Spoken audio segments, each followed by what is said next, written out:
नमस्कार दोस्तों, मैं हूं लोकेश गर्ग।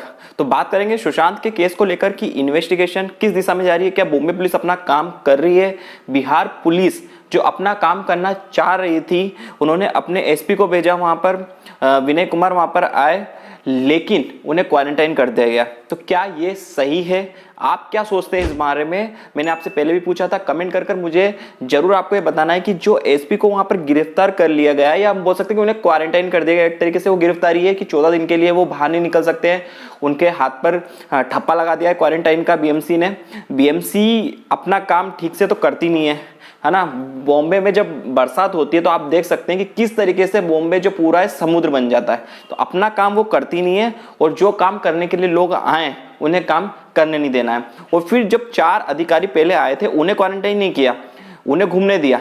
लेकिन अब जब विनय कुमार आए, उन्हें पता है कि ये आदमी कहीं ना कहीं से सच बाहर निकाल देगा उन सभी के साथ मिलकर, तो उन्हें तो खुला छोड़ रखा था। लेकिन जैसे विनय कुमार आए, बीएमसी रात को 11 बजे पहुंचती है और ठप्पा लगाती है उनके हाथ पर और उन्हें होम क्वारंटाइन कर देती है। चलो ये तो ठीक है। अब जो सबसे बड़ी बात निकलकर सामने आई है कि बिहार के डीजीपी ने प्रेस वार्ता कर रहे थे, वो उन्होंने कहा है कि 2 न्यूज चैनल या 3 न्यूज चैनल्स में उन्होंने कहा है कि 50 करोड़ रुपए पिछले 4 साल में सुशांत के अकाउंट से गायब हुए या निकाले गए हैं। अब ये बड़ा सवाल है। उन्होंने कहा है कि पिछले 4 सालों में करीब 50 करोड़ और पिछले 1 साल में करीब 17 करोड़ रुपए थे, तो 15 करोड़ रुपए निकाल लिए गए पिछले 1 साल में।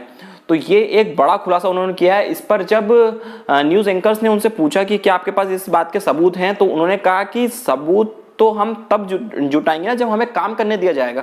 सबूत है, और मैं इतने बड़े चैनल्स पर जब आके ये चीज बोल रहा हूं तो कहीं ना कहीं कुछ तो बात है जो बॉम्बे पुलिस छुपा रही है कि 50 करोड़ रुपए पिछले 4 साल में और पिछले 1 साल में 15 करोड़ रुपए उनके अकाउंट से गायब हुए हैं। अब उन्होंने ना तो प्रॉपर्टी खरीदी है, ना कहीं इन्वेस्ट किया है, ऐसा कुछ हमें दिख रहा है जितनी भी इन्वेस्टिगेशन अभी हुई है। तो फिर ये जो इतना बड़ा अमाउंट है, इतना सारा पैसा है, वो गया कहाँ? तो ये एक बड़ा सवाल है जो बॉम्बे पुलिस देना नहीं चाह रही है। बॉम्बे के जो कमिश्नर है वो भी इस बात का कोई खुलासा कर नहीं रहे कि जांच, एक तरीके से अगर देखा जाए तो ये पूरा मामला दब ही गया था ना। 14 तारीख को उन्होंने आत्महत्या की थी, 20-22 तारीख तक ये पूरा केस दब गया था। लेकिन जैसे ही कई मुहिम छिड़ी, कई लोग आगे आए इस बात को लेकर कि आखिरकार सुशांत के साथ हुआ क्या है ये जानने के लिए, जब लोग आगे आए, कई चैनल्स ने मुहिम चलाई, उसके बाद से फिर ये परत दर परत बात आगे बढ़ी। और अब कई खुलासे, कई स्टिंग ऑपरेशंस भी चैनल्स कर रहे हैं और कई खुलासे अब हो रहे हैं। डीजीपी जो वहां के, उन्हें प्रेस कॉन्फ्रेंस करनी पड़ी।